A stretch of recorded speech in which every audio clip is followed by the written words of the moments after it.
Zaujíma ťa, ktoré cviky na brucho sú najmenej vhodné a úplne najhoršie? Chceš vedieť, či aj ty nemáš vo svojom tréningovom pláne niektoré z nich? Poďme sa spolu na to pozrieť a odhalme tajomstvo cvičenia a efektívneho posilňovania brušných svalov.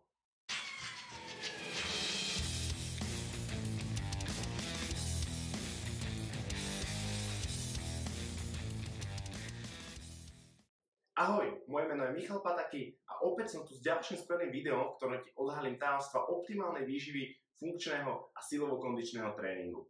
Sleduj ma pravidelne a ja ti ukážem, ako trénovať efektívne a žiť kvalitnejší život. Dnes som pre teba vybral 4 podľa môjho názoru úplne nevhodné a doslova najhoršie cvičenia, ktoré môžeš robiť, keď trénuješ brucho. Chceš vedieť, ktoré to sú?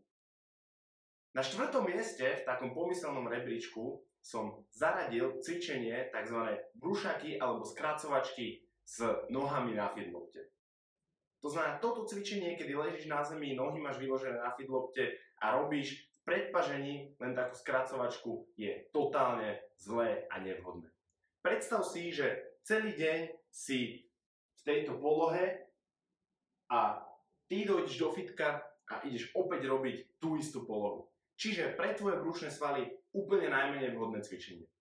3. miesto obsadili tzv. Klasické skracovačky.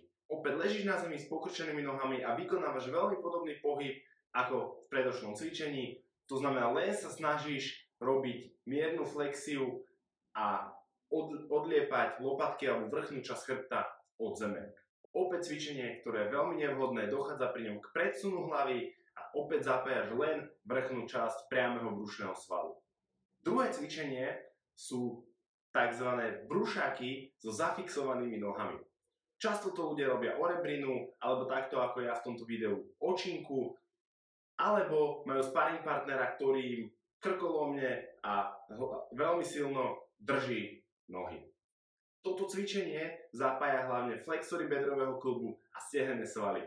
To znamená, v tej fixovanej polohe nôh máš oveľa menej zapojené brušné svaly. Úplne najhoršie je, keď to ľudia robia v nedostatočnom rozsahu pohybu. To znamená, keď napríklad úplne nepoložia chrbát a idú hneď hore. A posledné, 4. cvičenie, ktoré dokonca ani nemám na videu, je taký ten, neviem, či sa to ešte používa, dajte mi vedieť dole do komentárov, ale taký ten typický stroj, do ktorého si sadneš, tu sa chytíš, máš tam naložené nejaké tehličky a robíš tento pohyb, hej, a brutálne ešte tam máš nohy zafixované a zase nevhodné cvičenie, ktoré vôbec nezodpovedá funkcii tvojich brušných svalov. A vybral som pre teba aj 5 dôvodov, prečo sú tieto cvičenia totálne nevhodné. Dôvod číslo 1. Dochádza pri nich ku guľateniu chrbtu. Ty si celý deň vo flexii, to znamená väčšina z nás celý deň je v tejto polohe, lebo robíme za počítačom, šoferujeme a my to ideme do fitka a keď chceme cvičiť brucho, tak robíme opäť tieto pohyby do flexie. Úplne nevhodné, úplne zlé. Čiže guľatenie chrbtu pri týchto cvičeniach je to najhoršie, čo môžeš robiť pre svoje medzistavcové platničky.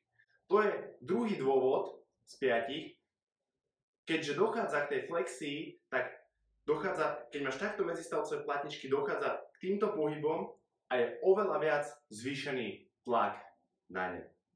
Takže pokiaľ si nechceš zničiť svoj chrbát, tak vyrať tieto cvičenia a budeš mať oveľa zdravší chrbát a nebudeš preťažovať svoje medzistavcové platničky. Tretí dôvod, pri väčšine týchto cvičení zapájaš len tieto vrchné brušné svaly.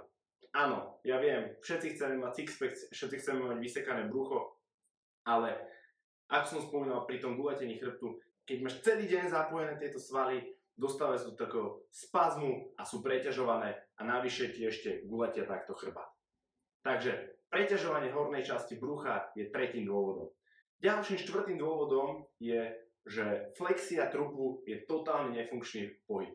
Až poslednou funkciou brušných svalov z hľadiska funkčnej anatómie je robenie flexie. To znamená vtedy, keď zapájaš len ten priamy sval brucha.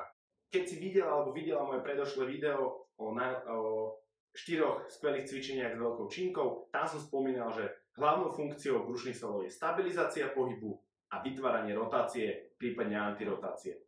Takže flexia, nefunkčný pohyb neodporúčam robiť.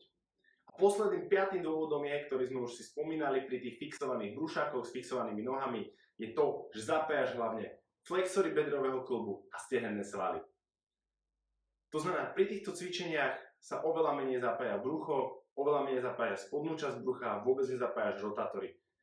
A keďže dochádza k preklopovaniu panvy, tak tento pohyb musí vykonávať práve flexor bedrového kĺbu, tzv. iliopsoas, ktorý ti odstupuje tuto od chrbtice, ale z vnútornej strany a upína sa ti smerom na stehennú kosť. Okrem toho zapájaš stehna, takže nie je príliš efektívne cvičenia na brucho. OK, verím, že po pozretí tohto videa je ti už úplne jasné, prečo by si nemal alebo nemala robiť stovky brúšakov a stovky sklapovačiek. Okrem toho, ak chceš schudnúť z brucha, tak stovky týchto cvičení ti absolútne nepomôžu, pretože potrebuješ schudnúť celkovo a zhodiť celkové percento tuku na to, aby si mal alebo mala krajšie brušné svaly. Ak ťa táto téma zaujíma, dole pod týmto videom nájdeš môj článok, môžeš si ho prečítať a bude ti oveľa jasnejšie, ako schudnúť z brucha a ako ho mať viacej vysekané. Takže ak sa ti toto video páčilo a vyradíš tieto cvičenia zo svojho tréningového programu, tak klikni dole na páči sa mi to, prípadne ak máš nejakú otázku, tak sa spýtaj dole v komentároch, ja ti rád na ňu odpoviem. Okrem toho budem rád, ak sa prihlásiš na odber, lebo vďaka tomu budem vedieť, že mám točiť viacej takýchto vzdelávacích videí a naučiť ťa, ako efektívnejšie a lepšie cvičiť.